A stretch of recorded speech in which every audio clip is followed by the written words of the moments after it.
What are we doing here? And where are we gonna go? It's like we just woke up one morning and then it's welcome to the show. Don't ask any questions, just go with the flow. Make as much money as you can and try your best not to get broke. Copy everything you see on the TV, from the hairstyles to the clothes, and don't think too often, just do exactly as you're told. And if you ever get confused, then just turn towards the alcohol. You'll still hear your thoughts, then just turn up the radio as you learn to live a lifestyle of drugs, sex, and rock and roll. But in all honesty, I just need to know, is there more to the cycle than growing and getting old? Living and dying just to leave behind a happy home and a whole lot of property that somebody else is going to own.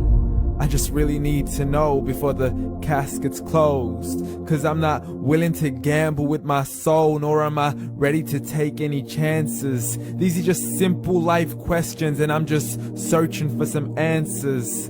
Like, what are we doing here? And what is our purpose? How did we get here, and who made us so perfect? And what happens once we go, or is this world all really worth it? Questions we don't answer because apparently we don't really have to. There's no purpose to this life and our existence is merely natural. Then in that case, please let me ask you, did you create yourself, or was it somebody else who had fashioned you? 'Cause you're a being that's impeccable, faultless and unparalleled. You're a product of supreme intelligence and I'm merely being rational. For there isn't a camera on this earth that can come close to the human eye, nor a computer that can compete alongside the human mind. And if the whole world was to come together, we wouldn't be able to create a single fly. So many signs, yet we still deny. As science tries to justify that all this could come from none, when it's a simple sum. 0 plus 0 plus 0 cannot possibly ever give you 1. So from where did all this order come? For everything has its origins, a maker, a creator of its own. I mean, the only reason you're watching this video is because somebody had to press upload. So we can believe in the Big Bang, but I'd rather believe in He who caused it to explode. Allah, the creator of everything along with every single soul. The ever-living, the master, the only one who is in control. Unlike his creation, beyond our imagination. And no, he's not a man, nor does he have any partners in association. He's on his own. And no, he did not ever leave us alone. Just like every manufacturer, he left us with an instruction manual. The Quran and Islam, and I'm sorry to jump to conclusions, but it's the only one possible.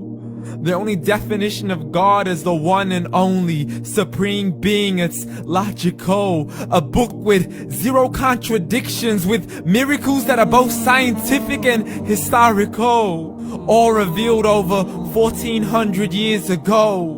Like the detailed description of the human embryo. The descriptions of the human embryo in the Quran cannot be based on scientific knowledge in the 7th century. To the mountains as pegs holding firm the earth below, and the 2 seas that don't mix in a complete separate flow. To the planets in orbit, alternating night and day as they stay in flow. The expansion of the universe and the creation of everything from H2O.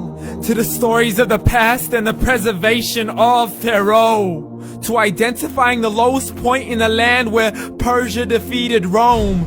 The gushing fluid that created man in the glands between the ribs and the backbone. And not a word has changed, it's still the same. So please explain how all this was known over 1400 years ago. To a man who couldn't read or write, as he would recite whatever the angels spoke. And if you still don't believe, please try to come up with something that's even close. But you can't, so we took God as a mockery and his messengers as a joke. Muhammad could not read or write. How's somebody who can't read or write gonna start a religion? Dismiss the scriptures as legends and tales of the ancient folk, as we live life according to our whims, desires, and hopes. saying this life is the only home we will ever know. We will live then die, then simply turn to bones. YOLO! Correction, after the grass dies, the rain arrives and it regrows, and Allah promises to do the same thing to your very soul and bring you back from your very fingertips to your toes, as the all-seeing supreme being watches us so close, and we are surely being tested in our wealth, our health, and our self, and everything that we've been blessed with. So believe, for we will surely be resurrected and be brought back to our Lord and account for every single deed, as He hands us our books and orders us to read. From the bad to the good and everything in between. You yourself are sufficient for your own accountability, so don't be mad at me. You are the one who thought He wouldn't come back to me. I gave you a whole life long to search after me, but you were busy in all that which was temporary. So read, and glad tidings to all those who believed. And if you disbelieve, read. And don't let that day be the first day you find out what your life really means. Read.